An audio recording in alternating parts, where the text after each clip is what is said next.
বেশ কিছুদিন থেকেই শোনা যাচ্ছে ছাত্রদের নেতৃত্বে আসছে নতুন দল, কিন্তু কবে আসবে সেই দল তা নিয়ে এতদিন পরিষ্কার কোনো ধারণা ছিল না জনসাধারণের মাঝে। বৈষম্য বিরোধী ছাত্র আন্দোলনের নেতৃত্বে ও জাতীয় নাগরিক কমিটির সহায়তায় নতুন দল গঠনের বিষয়ে খবরও হয়েছে সংবাদ মাধ্যমে।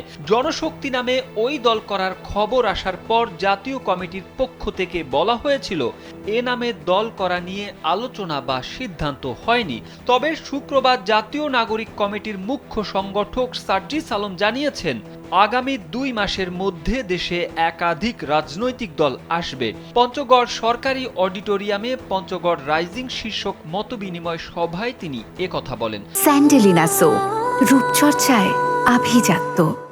জাতীয় নাগরিক কখনোই কোনো রাজনৈতিক দল না হওয়ার বিষয়টি তুলে সার্জিস বলেন, অভ্যুত্থানে যারা ছিল তাদের নিয়েই হয়তো এই রাজনৈতিক দল আসবে, তবে যে রাজনৈতিক দলে যাবে তারা নাগরিক কমিটিতে থাকতে পারবে না। বৈষম্য বিরোধী ছাত্র আন্দোলনের কেউ যদি ওই রাজনৈতিক দলে যেতে চায় তাহলে তাকে তার সব পদ ছেড়ে যেতে হবে।